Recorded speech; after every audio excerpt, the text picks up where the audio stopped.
Toy Spot. We are having a look at the Hasbro Marvel Legends Infinite Series Marvel's Rhino. We're looking today at Savage Force Cameleon. Comes with multiple heads, multiple weapons, and of course, the arm required for Rhino.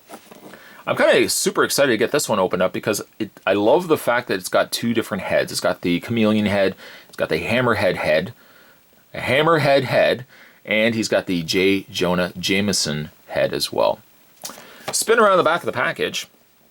The other Marvel hero Savage Force, I want to call it Heroes for Hire, Savage Force.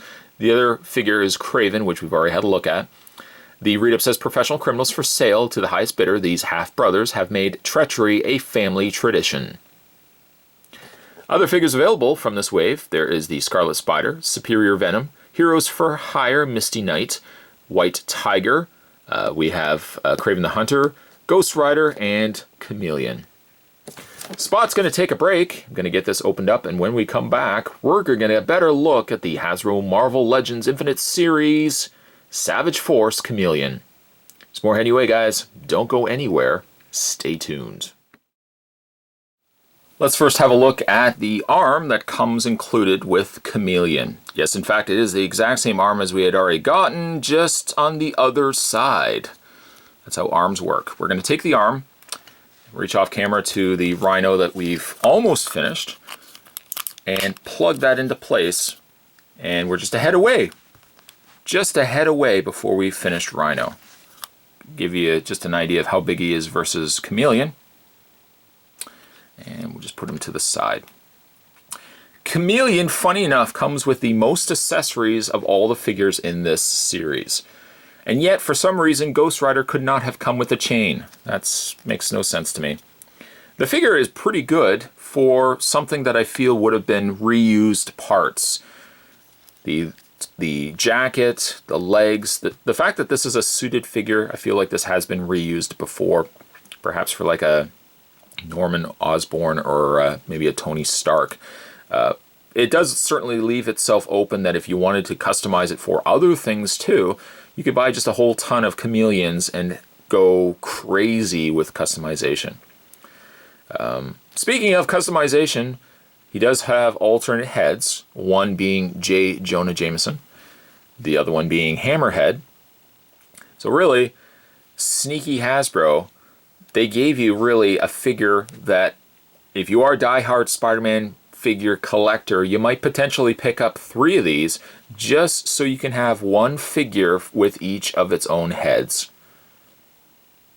I don't know if I feel it fits J. Jonah Jameson. It fits it as if Cameleon is disguising himself as J. Jonah.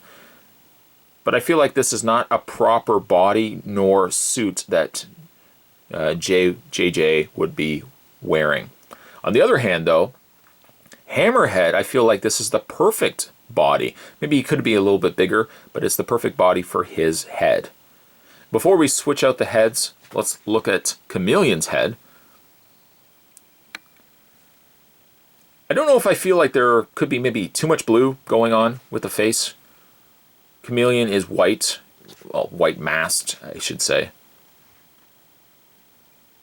Sometimes toy companies get a little crazy. Instead of just giving us white, they feel like they want to add extra stuff to it. White Tiger, they didn't slap anything on it. They didn't put any blue on there whatsoever. Cameleon, don't get me wrong, could have used a little bit of blue just to kind of break up this white, but I feel like maybe there'd just be a little too much blue going on there. His eyes are decent enough. There's really not much detail to him. He kind of looks like Lord Voldemort a little bit. But to switch out his head, it's as simple as grabbing the torso and wiggling the head off of its ball joint. You can see it comes off extremely easy. You can swap it out for the J. Jonah Jameson head. But as you can see, it just, I don't know. I just don't feel like this is his color scheme. Unless, of course, you are pretending that, you know, this isn't really Jameson. It's actually, of course, Cameleon disguising himself. But I think the superior head sculpt for this. Oh, and also there's a little Adam's apple.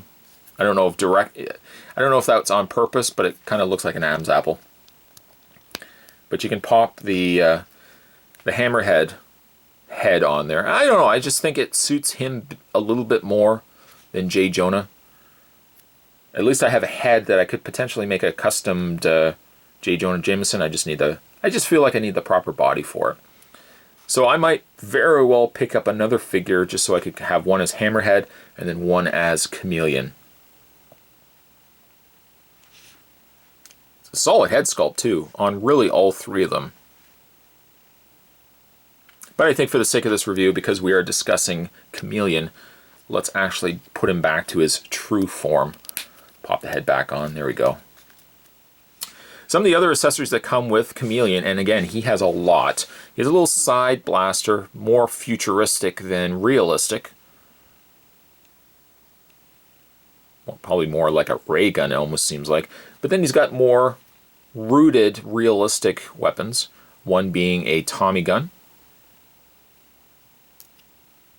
which really fits perfectly as well with Hammerhead, because he's more the gangster. And then finally, he's got this huge, it kind of is like a futuristic Tommy gun. I think that's so cool though.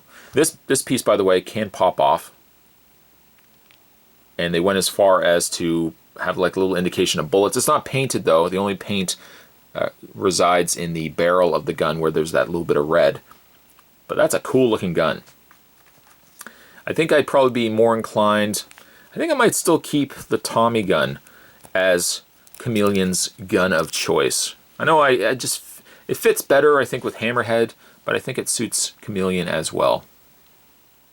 When it comes to Chameleon's articulation, or posability, move those arms out of the way, or the guns out of the way, he does have a ball joint, but also sits on its own hinge, so you have that little extra movement up and down. Shoulders hinge out, they rotate all the way around, a swivel in the bicep, double hinged elbows, swiveled wrists. He has an upper torso crunch despite the fact that he has the jacket going on there. Swiveled waist. Legs hinge forward and back, out, swivel at the top cut of the thigh, double hinge knees, and finally a hinge foot. Cameleon, I almost feel as if could be the ultimate peg warmer from this set. I don't know, I just don't feel like kids are going to jump on board this guy. Ultimately, I think White Tiger might be the true peg warmer, but maybe, I don't know, if these get marked down, I might pick up a couple of these. One for Cameleon, one for J. Jonah, one for Hammerhead, and then, you know what, one for maybe something else. Maybe I can make a Tony Stark, or, you know, my own Norman Osborn. But a good figure. Not really, I guess, much in the way of new stuff, because again, I feel like a lot of this body has been reused, but ended up being a pretty good figure. Just maybe a little too much on the blue side. Just a little too much blue in the mask. Today's Toy Spot, we were looking at the Marvel Legends Infinite Series Rhino Wave. We'll continue our looks with Cameleon. Stay tuned, guys. Spot's got only one review left. And then, of course, the Scarlet Spider. And then after that, we're going to be having a look at the Rhino.